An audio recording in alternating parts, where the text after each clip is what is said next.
legend Fred Norris is in here. And King Norris is a cool band.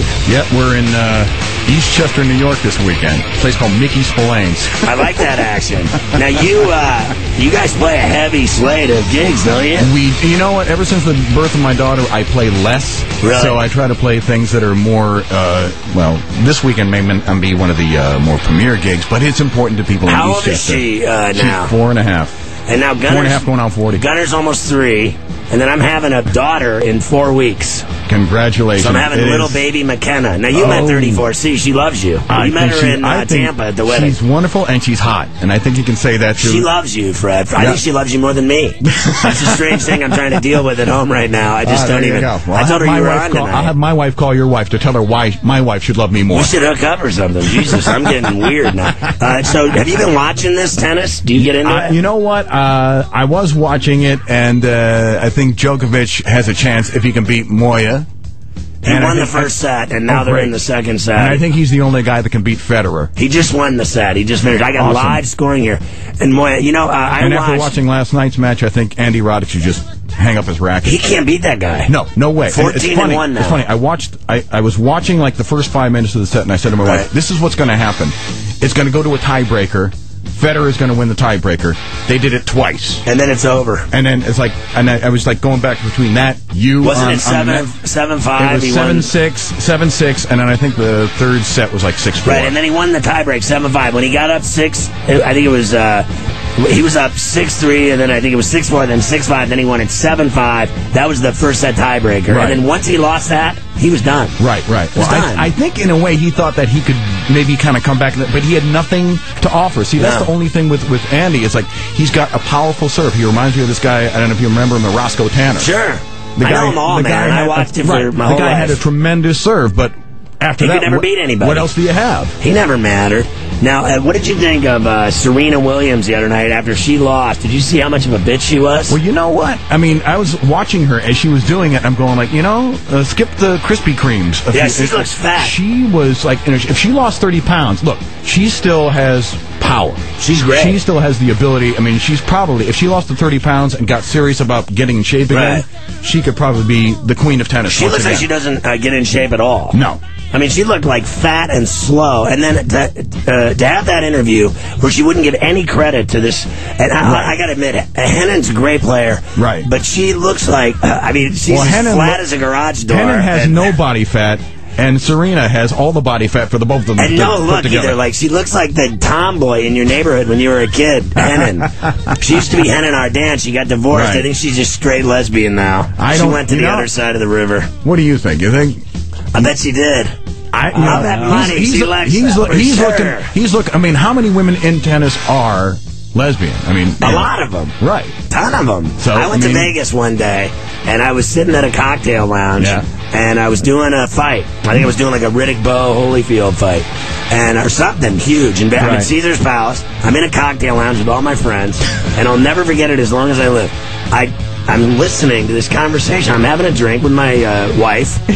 And I hear these women talking, and I'm listening a little bit more and more, and it got a little bit dirtier and dirtier, and it was all about chicks, fucking chicks. And I turned around, and it was Billie Jean King, Mary Carrillo, and Navratilova, and all of them sitting there, and it was all talking like dudes, all lesbians. Wow, good lord. Well, it's kind of funny and I don't have a problem with any of that. I have no problem with that. Who did they think was hot?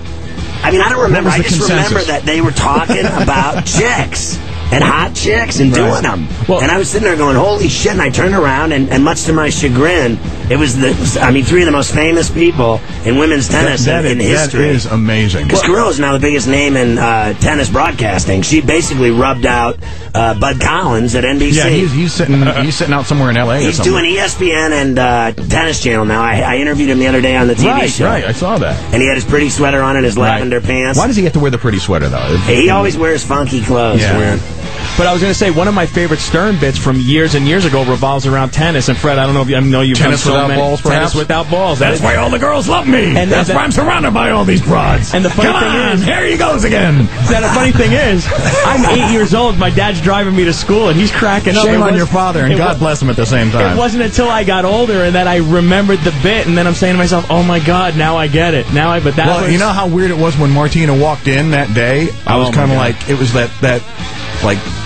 Oh my God! Hey, she went to the like, oh shit! She went to the opening tonight with Robin. Yeah. Now, did she stay late and watch all the? I don't know. I don't know if she did or didn't. I think she said that she was at that Serena match. She definitely was. It was funny because I was watching it and I'm going, it's Quivers. Yeah, that's Quivers right over there. And she's really cool, chick. Well, who's that? Quivers or Martina? Robin. Robin is one of the best people. I love how she goes to like Paris, and then she'll go to Vegas, and then she'll go to the U.S. Open, and then she'll hang out with JD. Life. She lives her life, right? Like, she's really cool. Like, I remember going to her party and down on the shore, and I was just blown away by how cool she was. And like, I don't know. I don't hang around because I'm up late at night. But I think that's the way, look, she's got an opportunity to do that. I mean, when she'll say, like, oh, I'm going to get in a race car, and everybody calls her crazy, I think that's a great thing to do. Absolutely. It's like, I want to jump out of an airplane. Go ahead, do it. Do it.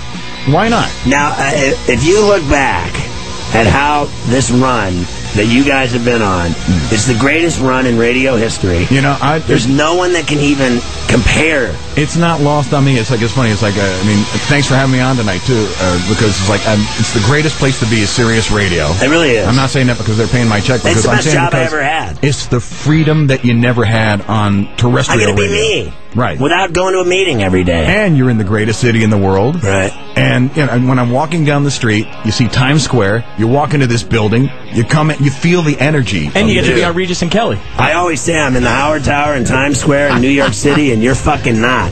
I'm here. Yep. I'm in the greatest well, you know what atmosphere ever. I'll give you, for example, what it's like. It's like at the Bubba wedding. Yeah. I ran into, oh, God, I'm forgetting his name now. He plays for Baltimore. Shit.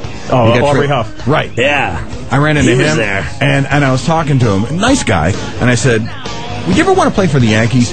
Oh, fuck. I would love to play with the Yankees. And I was like, and you could just see it. I remember talking about that. Everybody knocks the Yankees. Everybody hates the Yankees. Everybody says that the Yankees spend too much money on this, that, and the other thing. But everybody wants to be the Yankees. It's the same thing. Everybody wants to be here. Here on the Howard Stern Show or with Sirius or Sirius 100. It's like, it's the best place. Now,